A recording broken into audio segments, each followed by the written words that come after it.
भारत को चलाने वाली सबसे जरूरी किताब कौन सी है? हाँ, वो है हमारा संविधान। पर ये सिर्फ एक किताब नहीं है, ये तो वो नींव है जिस पर दुनिया का सबसे बड़ा लोकतंत्र खड़ा है। तो चलिए आज इसके पन्नों को पलट कर देखते हैं। सोचिए जरा, जब भारत आजाद हुआ तो इतने बड़े देश को एक साथ रखने के लिए एक मजबूत नियम पुस्तिका की जरूरत थी।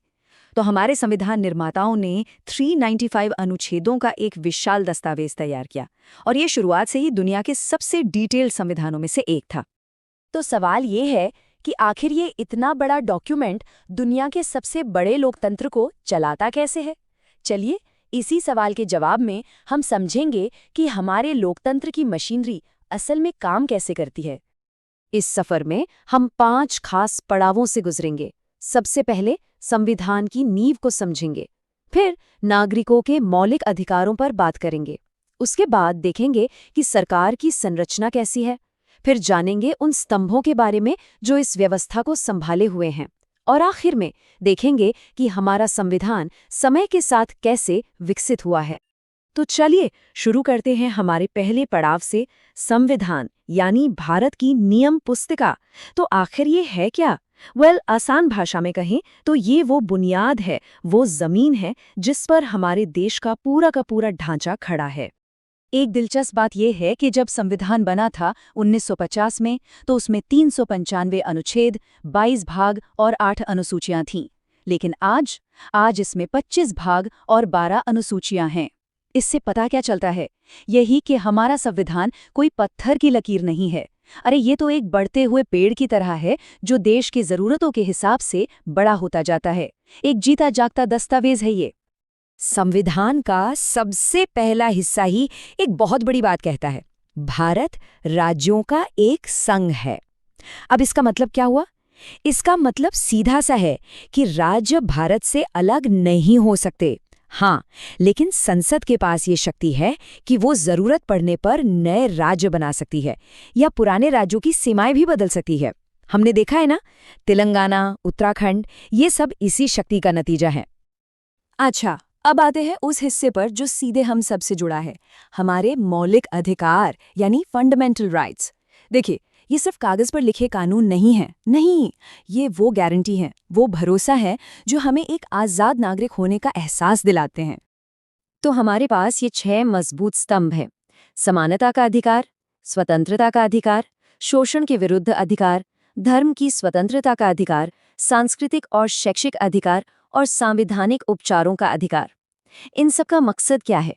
यही कि कानून के सामने सब बराबर हों, सबको अपनी बात कहने की आज़ादी हो, और सबसे जरूरी, सरकार अपनी मनमानी न कर सके। असल में यही तो है हमारे लोकतंत्र की असली ताकत। और इन सब अधिकारों में से एक है जो सबसे खास है, अनुच्छेद 32। और इसे खास क्यों माना जाता है? खुद डॉक्टर B.R. अम्बेडकर ने इसे संविधान की आत्मा और हृदय कहा था। क्यों? क्योंकि ये वो अधिकार है जो हर नागरिक को सीधी पावर देता है कि अगर उनके किसी भी मौलिक अधिकार का हनन हो तो वो सीधे देश की सबसे बड़ी अदालत सुप्रीम कोर्ट जा सकते हैं। कमाल की बात है ना? लेकिन देखिए, अधिकार एक सिक्के का सिर्फ एक पहलू है। सिक्के का दूसरा पहलू क्या है? कर्तव्य। बिल्कुल, इसीलिए बाद में संविधान में मौलिक कर्तव्य भी जोड़े गए हैं। ये बस एक रिमाइंडर है कि एक नागरिक के तौर पर हमारे अधिकारों के साथ साथ देश के प्रति हमारी कुछ जिम्मेदारियां भी हैं। तो ठीक है, हमारे पास अधिकार हैं, कर्तव्य भी हैं, लेकिन इन अधिकारों की रक्षा कौन करेगा? देश को चलाएगा कौन? यहीं पर आती है सरकार की भूमिका। तो चलिए अब देखते हैं कि संविधान ने सरकार का ढांचा, उसका ब्लूप्रिंट कैसे तैयार किया है। अब देखिए, भारत इतना बड़ा और विविध देश है कि इसे दिल्ली में बैठकर अकेले नहीं चलाया जा सकता। ये बात संविधान बनाने वाले जानते थे। इसीलिए उन्होंने एक फेडरल स्ट्रक्चर यानी एक संघीय ढांचा बनाया। मतलब 2 लेवल पर सरकारें, एक केंद्र सरकार जिसके मुखिया प्रधानमंत्री होते हैं, और दूसरी हर राज्य की अपनी सरकार जिसके मुखिया मुख्यमंत्री होते हैं। दोनों के अपने अपने काम और अपनी अपनी शक्तियां हैं, ताकि एक बढ़िया संतुलन बना रहे। तो केंद्र सरकार के मुख्य खिलाड़ी कौन कौन हैं? हमारा संविधान साफ साफ बताता है। आर्टिकल 52 कहता है कि एक राष्ट्रपति होंगे। आर्टिकल 74 कहता है कि प्रधानमंत्री के नेतृत्व में एक मंत्रिपरिषद होगी जो असल में सरकार चलाएगी। और फिर आर्टिकल 79 जो संसद की बात करता है, जहां देश के कानून बनते हैं। और संसद के 2 सदन हैं, जैसा हम सब जानते हैं, राज्यसभा यानी अपर हाउस और लोकसभा यानी लोअर हाउस। अच्छा, सरकार तो बन गई, लेकिन क्या हो अगर सरकार को बेहिसाब शक्ति मिल जाए? वो तो खतरनाक हो सकता है ना। इसी चेक्स एंड बैलेंसेस को बनाए रखने के लिए संविधान ने कुछ स्वतंत्र संस्थाएं, कुछ अंपायर बनाए हैं। इनका काम है सरकार पर भी नजर रखना। और इन स्तंभों में सबसे पहला और सबसे मजबूत है हमारा सुप्रीम कोर्ट, अनुच्छेद 124 के तहत। इसका काम क्या है? संविधान की व्याख्या करना। जब भी कोई कंफ्यूजन हो कि संविधान की किसी बात का असली मतलब क्या है, तो फाइनल फैसला सुप्रीम कोर्ट का ही होता है। इसीलिए इसे हमारे मौलिक अधिकारों का गार्जियन यानी संरक्षक भी कहते हैं। इसके बाद आता है CAG यानी कंट्रोलर एंड ऑडिटर जनरल। अब ये कौन है? आसान भाषा में ये सरकार के ऑडिटर हैं। इनका काम ये चेक करना है कि सरकार जो भी पैसा खर्च कर रही है, यानी जो हमारा और आपका पैसा है, वो सही जगह और सही तरीके से खर्च हो रहा है या नहीं। एक एक रुपए का हिसाब। इसीलिए इन्हें कहते हैं guardian of the public purse.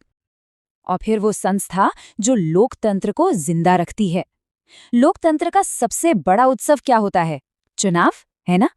तो इन चुनावों को फ्री और फेयर तरीके से कराने की जिम्मेदारी किसकी है?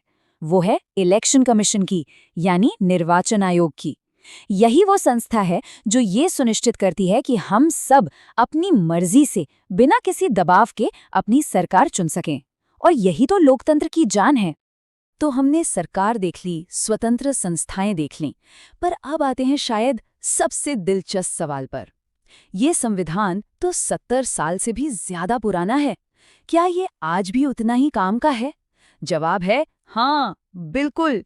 और वो इसलिए क्योंकि हमारे संविधान में समय के साथ बदलने की, खुद को एडैप्ट करने की एक कमाल की क्षमता है। सोचिए, अगर देश पर कोई बहुत बड़ा संकट आ जाए, कोई युद्ध या कोई बहुत बड़ी आर्थिक मंदी, तब क्या होगा?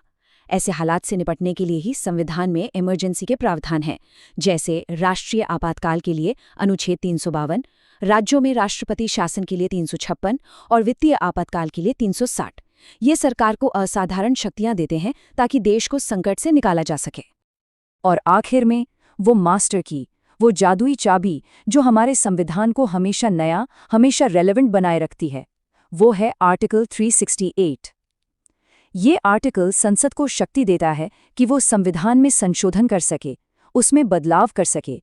और इसी एक अनुच्छेद की वजह से हमारा संविधान एक म्यूजियम में रखी हुई पुरानी किताब नहीं, बल्कि एक जिंदा, सांस लेता हुआ डॉक्यूमेंट है जो वक्त के साथ बदल सकता है।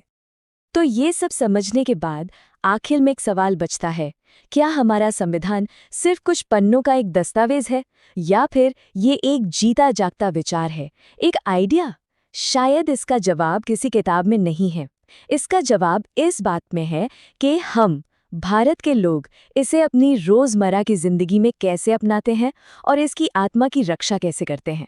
ये एक सोचने वाली बात है ना?